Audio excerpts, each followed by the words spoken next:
The massive alien ship appeared on a quiet Tuesday morning, its dark hull blocking out the sun over New York City.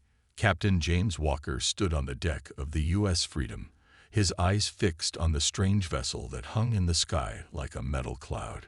20 years of military service hadn't prepared him for this moment. "Sir, all worldwide military forces are on high alert," his first officer reported, standing stiffly beside him. "The UN Security Council is gathering for an emergency session."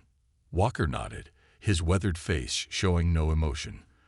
The world had dreamed of first contact for centuries, but something felt wrong about this arrival. No attempts at communication, no gradual approach, just a sudden appearance above Earth's largest cities.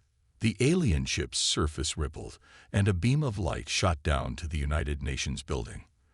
The world watched through countless cameras as figures materialized in the General Assembly Hall. Tall, elegant beings with silvery skin stood before the gathered representatives of Earth. "We are the representatives of the Galactic Council," the tallest alien announced, its voice somehow perfectly understandable despite its alien nature. "We have come to inform you of your status in the galactic community." The UN Secretary General stepped forward, arms spread in welcome. "On behalf of humanity, we—" Silence. The alien cut him off. "We are not here for diplomatic exchanges. Earth has been classified as a Class 4 primitive quarantine zone due to your species' documented violent tendencies." Murmurs of anger and disbelief filled the chamber. Walker, watching the broadcast from his ship, felt his jaw tighten. "Effective immediately, we will establish orbital monitoring stations around your planet. These stations will ensure you do not develop technology that could threaten galactic peace. Any attempt to interfere will result in immediate sanctions." The Secretary General's face reddened. "With all due respect, you cannot simply—" "We can, and we will," another alien spoke. "Your species has demonstrated consistent aggressive behavior. Your entertainment broadcasts alone show your obsession with conflict.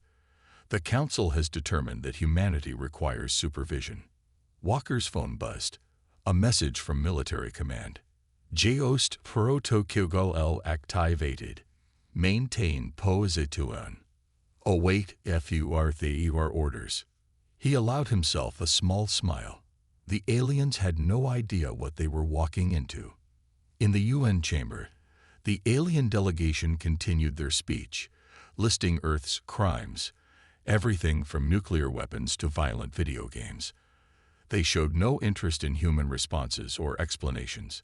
Their arrogance was absolute. World leaders gathered in a secure bunker deep beneath the Swiss Alps, connected virtually with military commanders across the globe. The aliens had made a critical mistake. They'd revealed their intentions without bothering to assess Earth's true capabilities. "They think we're primitive," the U.S. president said, looking around the virtual conference. "They don't know about the Mars base, or the quantum shield technology, or the stealth fleet. They scanned our civilian technology and stopped looking," the Chinese premier added. 20 years of secret cooperative space development, hidden from their sensors by our quantum camouflage systems. Walker received new orders.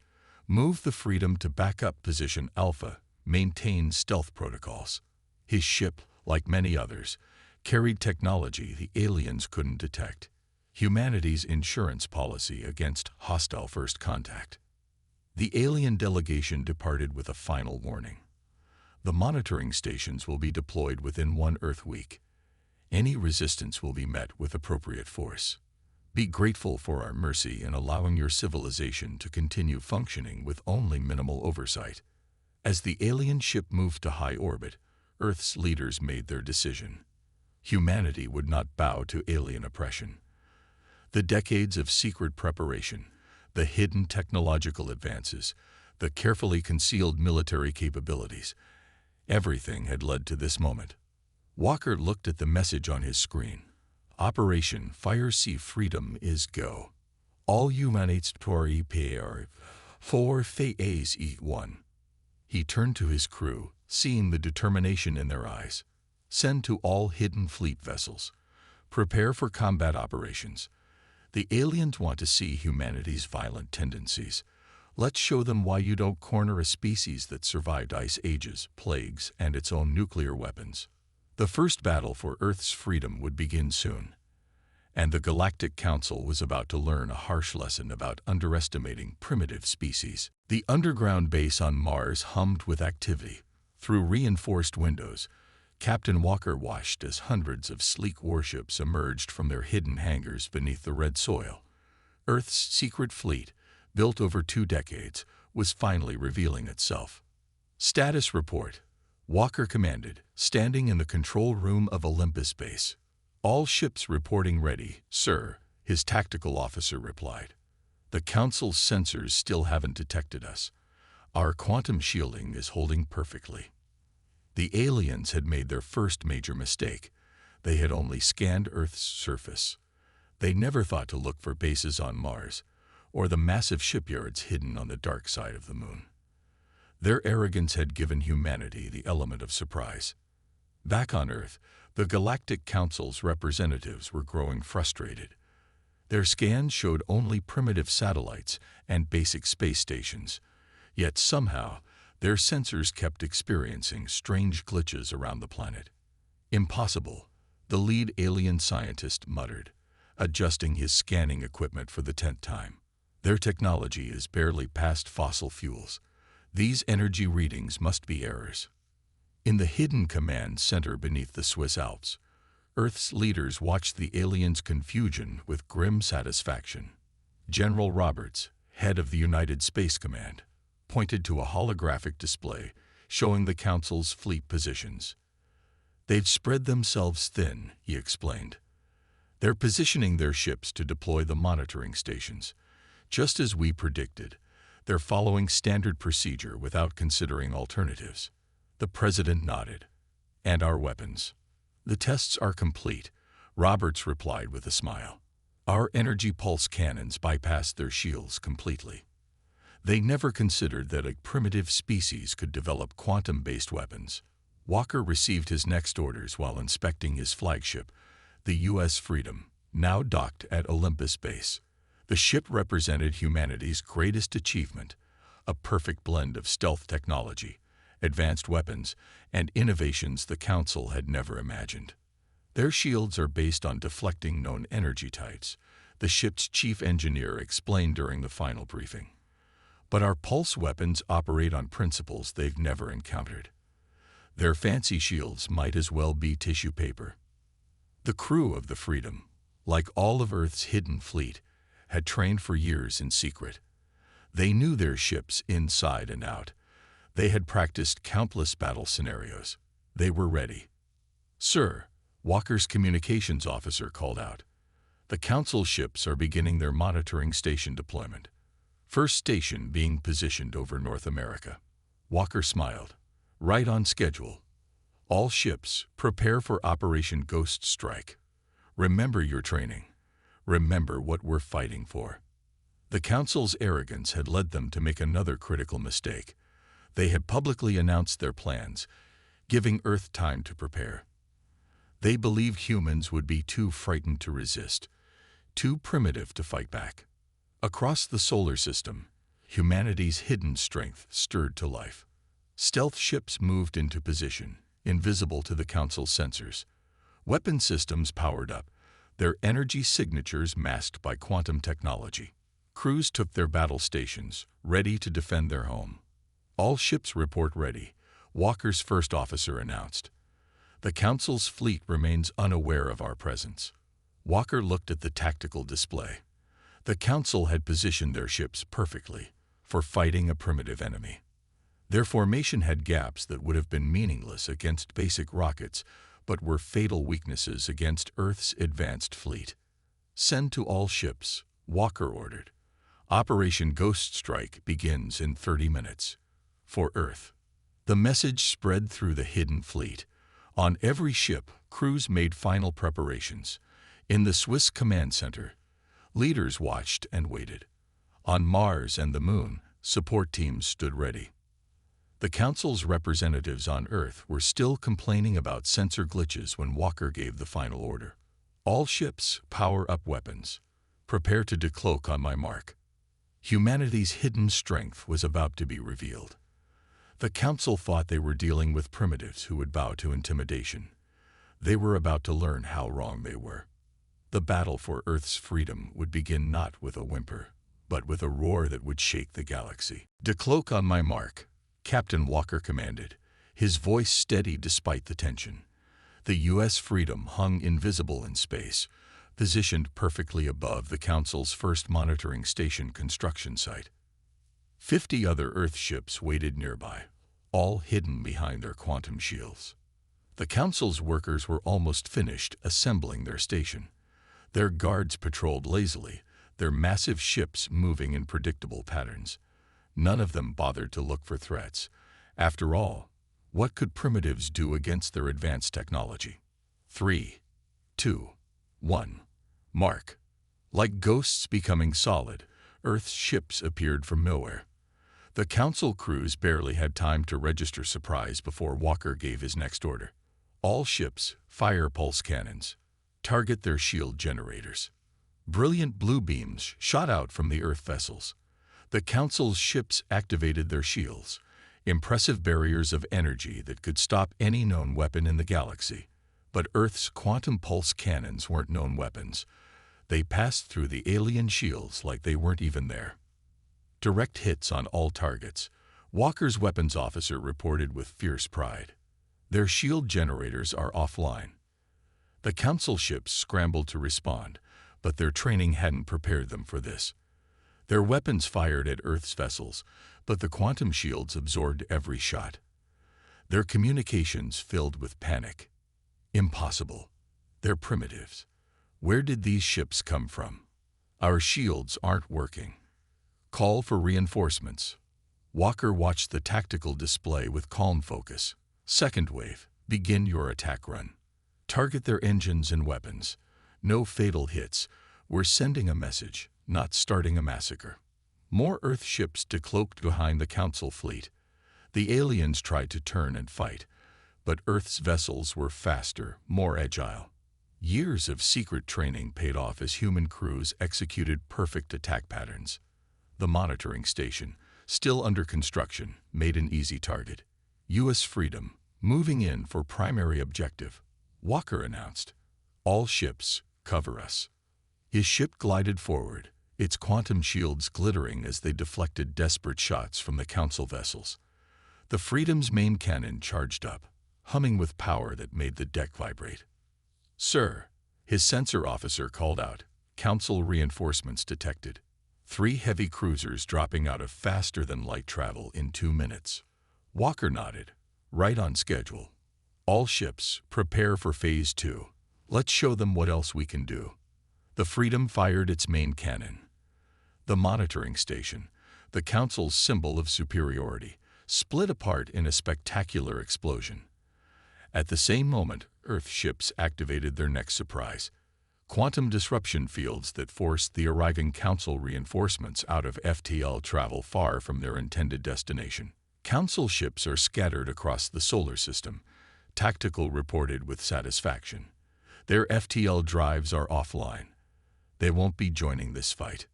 The remaining Council ships, damaged and powerless, could only watch as Earth's fleet surrounded them. Walker opened a channel to the alien commander. "This is Captain James Walker of the Earth Defense Fleet. Your monitoring station has been destroyed. Your ships are disabled. Retreat now and inform the Council that Earth will not submit to their control." This is impossible," the alien commander replied, his arrogance replaced by shock. "You're supposed to be primitives. Your technology can't be this advanced." "You made a mistake," Walker responded calmly. "You judged us by what we showed you, not by what we could do. This is your only warning. Earth is not a primitive world to be controlled. We are equals, and you will treat us as such." The Council ships limped away, their crews shocked and humiliated. As they retreated, Walker received messages from Earth's command. Similar scenes were playing out across the solar system as other human fleets ambushed Council forces. "All ships, power down weapons but maintain shields," Walker ordered. The first battle is won, but the real war is just beginning. The Council won't take this defeat lightly. He stared out at the debris of the monitoring station, knowing that news of this battle would soon spread across the galaxy. Humanity had revealed its strength, and nothing would ever be the same. "Sir," his communications officer spoke up. "Message from Earth Command. They say the Council's main fleet is mobilizing. They're treating this as an act of war." Walker allowed himself a small smile. "Good. Let them come. We have more surprises waiting." The Galactic Council's main chamber erupted in chaos. Representatives from 30 alien species shouted and argued as recordings of Earth's victory played on giant screens. The destruction of their monitoring station and the defeat of their ships had shaken their confidence. These humans must be contained. The Council leader slammed his fist on his podium. "We cannot allow a primitive species to possess such dangerous technology. All member races will contribute ships to the containment fleet." Meanwhile, in the asteroid belt between Mars and Jupiter, Captain Walker watched the Council's massive fleet gathering. The U.S. Freedom floated silently among the rocks, its quantum shields making it invisible to the enemy sensors. They brought almost 10,000 ships, his sensor officer reported, the largest fleet gathering in Council history. Walker remained calm. "And they still haven't learned their lesson. Look at their formation, all their ships grouped together, making a show of force. Perfect target for our tactics." Earth's response to the Council's buildup had been clever. Instead of gathering a large fleet to fight directly, they had split their forces into hundreds of small groups. Each group had hidden in the asteroid belt, ready to strike and disappear. "Message from Earth Command," the communications officer announced. "Operation Hornet's Nest is approved. We can begin at your order, sir." Walker smiled. The Council thought they were dealing with primitive warriors who would meet them in open battle. Instead, they were about to face something much worse: human creativity. "All Earth ships, execute Hornet's Nest," Walker commanded. "Remember your training. Hit and run, just like we practiced." Across the asteroid belt, Earth ships began their attacks. Small groups would decloak, fire their quantum weapons at the Council fleet, then vanish again before the aliens could respond. Each attack targeted different vital systems: engines, weapons, sensors. "This is outrageous," the Council fleet commander raged as another group of ships lost power. "Fight us openly, you cowards." "Sir," Walker's tactical officer reported with a grin, "the Council ships are breaking formation. They're trying to chase our attack groups." This was exactly what Earth had planned. As the Council fleet spread out to hunt their attackers, they became more vulnerable. Earth's ships continued their hit-and-run tactics, picking off isolated enemy vessels with surgical precision. Council ships are reporting critical system failures across their fleet, sensors reported. Their communication network is breaking down. They can't coordinate their responses. The Council had never faced an enemy like this. Their military doctrine was based on overwhelming force and superior technology. But they couldn't hit what they couldn't see, and their superior technology meant nothing against Earth's quantum weapons. New message from Earth Command. Communications called out. "The Council's allies are watching this battle. 3 member species have already withdrawn their ships from the containment fleet." Walker nodded. This was another part of Earth's strategy. By demonstrating their ability to defeat the Council without destroying their ships or killing their crews, humanity was showing itself to be both powerful and merciful. "Sir," large energy spike from the Council flagship, sensors suddenly reported. "They're charging their main weapon array." "They're getting desperate," Walker observed. "All ships, clear the target zone. Let them waste their energy." The Council flagship fired its weapon, a massive beam that could destroy a small moon. It hit nothing but empty space and asteroids. The energy discharge left the ship vulnerable for just a moment. Exactly what Earth's forces had been waiting for. "All ships in Sector 7, execute Firefly Protocol," Walker ordered. 20 Earth ships decloaked around the Council flagship. Their quantum weapons fired simultaneously, disabling the massive vessel's engines, weapons, and shields. The pride of the Council fleet hung powerless in space. "Open a channel to the Council flagship," Walker commanded. When the connection was made, he spoke clearly and firmly. "Your fleet is in ruins. Your tactics have failed. Withdraw now, or we'll be forced to demonstrate more of our capabilities." The Council fleet began its retreat, leaving disabled ships behind. Earth vessels moved in to offer assistance to the stranded crews, showing that humanity could be generous even in victory. Message from Earth Command. Communications announced. Multiple Council member species are requesting emergency meetings. They want to discuss peace terms. Walker looked at the retreating Council ships. They thought quantity would beat quality. They thought we'd fight the way they wanted us to fight. Time to show them what else humanity can do. The great hall of the Council's peace chamber was no longer peaceful. Captain Walker stood with Earth's diplomatic team, watching as previously loyal Council members turned against their leaders. The massive room buzzed with angry voices, speaking 100 alien languages. "You told us humans were primitives," shouted the representative of the Blue Star Alliance, his crystal-like body flashing with anger. "You said this would be a simple containment operation. Instead, we lost half our fleet." The Council leader tried to maintain control. "The humans used forbidden technology. They must be forbidden." Earth's ambassador stepped forward, her voice cutting through the chaos.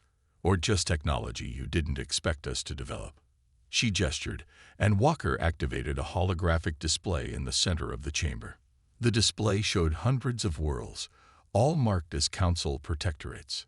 Data scrolled beside each one, showing how the Council had limited their development, keeping them dependent on Council technology and trade. "We've been monitoring your communications for years," Walker explained, his calm voice carrying authority. "Your quantum encryption wasn't as secure as you thought. We know what you've done to other species." The room erupted again, but differently this time. Smaller species that had been quiet before began speaking up. Stories of Council oppression poured out. Centuries of being held back, labeled as primitive or dangerous. "The humans didn't just be our fleet," the representative of the mining worlds declared. "They showed us that the Council has been lying to all of us." Walker watched as more species joined the rebellion. The Council's perfect system was falling apart. Earth's strategy was working exactly as planned. On the main viewing screen, live footage showed Earth ships helping disabled Council vessels. Human medical teams treated injured alien crews. Earth's engineers helped repair damaged ships. "Look at these violent primitives," the ambassador said. "We could have destroyed your ships. Instead, we disabled them carefully. We could have left your crews stranded. Instead, we helped them. Is this the behavior of a species that needs to be contained?" The Council leader's face showed rage. "This is manipulation. The humans are trying to turn you against the established order. The humans offered us free trade." A small reptilian representative spoke up. "They shared their quantum shield technology with my people. The Council kept such advances from us for centuries, claiming we weren't ready." More representatives began sharing similar stories. Earth had spent the weeks since the battle reaching out to smaller Council species, offering fair deals and technological exchange. After centuries of Council control, the offer of real partnership was revolutionary. Walker's communicator beeped quietly.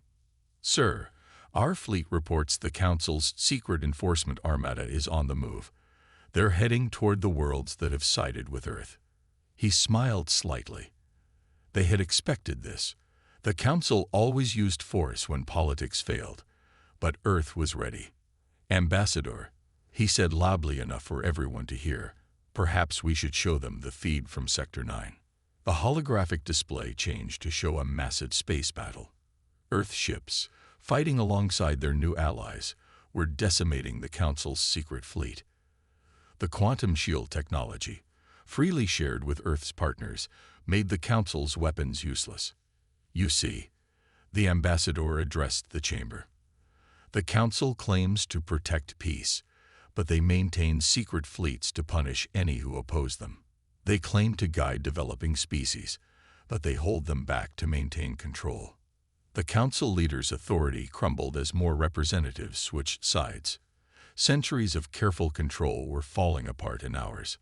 "We demand an emergency vote," called out the crystalline representative. "The council leadership must be replaced." Walker watched as the political system that had oppressed hundreds of species began to collapse. Earth hadn't just won the military battle. They had won the greater war for freedom. "Sir," his communications officer reported quietly, "Earth Command says Phase 5 is complete. Our allies are secured, and the Council's military power is broken." "Good," Walker replied. "Now comes the hard part, building something better to replace it." The ambassador nodded. "The galaxy needs a new order, one based on cooperation and mutual respect, not control and fear. Earth will help build it." Around them, the future of the galaxy was changing. The Council's time was ending, and a new era was beginning, one where no species would be called primitive again. The Council's last stronghold hung in space like a wounded giant. The massive space station, hidden behind the galaxy's core, had been the Council leaders' final retreat. Now it was surrounded by the combined fleets of Earth and its allies. Captain Walker stood on the bridge of the U.S. Freedom, watching tactical displays show hundreds of loyal Council ships preparing for their last stand. "They're trapped," his first officer said. "Why don't they surrender?" "Pride," Walker replied. "The Council ruled for 10,000 years. They'd rather die than admit they were wrong." The station's defenses were impressive. Energy shields stronger than anything they'd faced before, and weapon systems that could destroy whole fleets. But the Council had forgotten one thing. They weren't fighting just Earth anymore. "All Allied ships report ready," communications announced.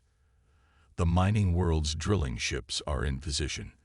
The Crystal Collective's energy disruptors are charged. The free world's fleet awaits your command." Walker nodded. Each species brought their own strengths to the battle. The Council had kept them apart for centuries, afraid of what they might achieve together. Now they were about to find out. Final transmission from the Council leader, his communications officer reported. The message appeared on the main screen. "You have destroyed everything we built." The Council leader's face showed pure hatred. 10,000 years of peace and order, ruined by primitive barbarians. "We will never surrender to inferiors." Walker sighed. "Send the response we prepared." The ambassador's voice carried across all channels. "This is your last chance. Surrender, and you will be treated fairly. Continue to fight, and you will fall. The choice is yours." The Council leader's answer was immediate. The station's weapons powered up, massive energy beams cutting through space. But the Allies were ready. "Execute Operation Unity," Walker commanded. The battle began like a carefully choreographed dance.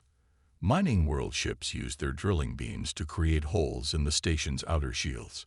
Crystal ships fired energy disruptors through these gaps. Earth vessels slipped through with their quantum shields, targeting crucial systems. "They're launching their doomsday weapon," sensors shouted. A massive energy wave expanded from the station, designed to destroy everything in its path. But the Allies had planned for this too. The crystal ships formed a line, their natural abilities absorbing and redirecting the energy. The mining world vessels transformed it into power for their drills. Earth's quantum technology protected the rest of the fleet. "The station's main shields are down," Tactical reported. "Their backup systems are failing." Walker opened a channel to all ships. "All forces begin final approach. Remember, disable, don't destroy. We're here to end a regime, not commit massacre." The Freedom led the attack, Earth's most advanced ship showing what humanity could really do. Its quantum weapons shut down the station's remaining defenses with surgical precision. Allied ships followed, each using their unique abilities to systematically take apart the Council's last fortress. Inside the station, chaos reigned. Lower-ranking Council members surrendered in groups, their belief in superiority finally broken. Security forces laid down their weapons as Earth's Marines and Allied troops moved in. The Council leader made his last stand in the central chamber, surrounded by his most fanatical supporters. "You don't understand what you've done," he screamed as Walker and Allied commanders entered. "The galaxy needs our guidance. Without us, there will be chaos." "No," Walker replied calmly. "The galaxy needs cooperation, not control. It needs equality, not oppression. Your time is over." The leader reached for a hidden weapon, but he was too slow. A quick burst from Walker's quantum stunner, and the 10,000-year reign of the Council officially ended. "All forces report victory," his communicator announced. "The station is secure. Casualties are minimal." Walker looked out the station's massive window at the combined fleet. Earth ships flying alongside vessels of all shapes and sizes, former enemies now working together. The Council's greatest fear had come true. The species they called primitive had united and surpassed them. "Send word to Earth and all allied worlds," he ordered. "The war is over. The Council has fallen. Now the real work begins." The galaxy was entering a new age. The time of Earth and its allies had begun. And this time, no one would be called primitive again. 1 year after the Council's fall, the Great Hall of the new Galactic Alliance looked very different from the old Council chamber. Instead of raised platforms showing rank and status, all representatives sat at the same level. Species once labeled as primitive now stood as equals with their former oppressors. Captain Walker, now Admiral Walker, stood before the gathered representatives. The U.S. Freedom's captain had become a symbol of the new age, but he remained as humble as ever. "The last Council prison world was freed yesterday," he reported to the assembly. "All species previously held in protective quarantine are now free to develop as they choose." The changes across the galaxy had been dramatic. Without the Council's restrictions, trade and technology flourished. Species that had been kept apart for centuries discovered they had much to teach each other. Earth's quantum technology program has been successfully shared with 50 worlds, Walker continued. "But more importantly, we've learned just as much from our new allies." He gestured to the viewing screen, where images showed the amazing results of cooperation. The mining world's drilling technology combined with crystal collective science had created new forms of clean energy. Earth's quantum shields merged with alien engineering had revolutionized space travel. "The Council kept us apart because they feared what we could do together." The crystal representatives spoke up. "They were right to be afraid. Together, we've achieved more in 1 year than they allowed in centuries." The former Council races had changed too. Without their artificial superiority, they discovered the benefits of true partnership. Many had become some of the strongest supporters of the new system. "We were wrong," the former Council leader's replacement admitted. "We thought order meant control. Earth showed us that real peace comes from freedom and respect." Walker smiled as he remembered the Council's first arrival on Earth, their arrogant demands and threats. How quickly things had changed. The quantum monitoring stations they had tried to force on Earth were now being dismantled across the galaxy, replaced with trading posts and cultural exchange centers. The human phrase, "a rising tide lifts all boats," has proven true. The mining world representative added, "Free exchange of ideas and technology has helped everyone, even the former Council worlds." The assembly turned their attention to the next item. Applications from newly discovered civilizations wanting to join the Alliance. Under the old Council, they would have been assessed for primitive tendencies and probably restricted. Now, they were welcomed as equals. "Let me be clear," Walker addressed the new applicants. "The Alliance has only one requirement: respect for all species' right to develop in their own way. We offer help to those who want it, but we never force our way of life on others." The changes weren't just political. Throughout the galaxy, barriers were falling. Species that the Council had labeled as enemies for millennia discovered they could be friends. Trade routes opened. Cultural exchanges flourished. New discoveries were shared freely. "We face challenges," Walker admitted. Some former Council loyalists resist change. Some worlds struggle with their new freedom. But we face these challenges together, as equals. The assembly concluded with a ceremony that would have been impossible under the Council. A species that had been classified as primitive just 2 years ago presented their latest scientific breakthrough, a revolutionary medical technology that would save lives across the galaxy. Later, standing on the Freedom's observation deck, Walker watched ships of all shapes and sizes moving peacefully through space. Earth vessels flew alongside alien craft, all sharing the same lanes, all following the same fair rules. Message from Earth Command, his old communications officer, now a captain herself, reported. They're ready to launch the first interspecies academy. Students from 1,000 worlds will train together. Walker nodded, remembering the Council's fear of letting species share knowledge. The Council thought they were superior because they were older, he said. They forgot that age doesn't matter as much as wisdom. And the wisest thing any species can learn is that we're stronger together than apart. The galaxy had changed forever. The age of oppression was over. In its place, a new era of cooperation and mutual respect had begun. Earth's fierce retaliation against the Council hadn't just freed humanity.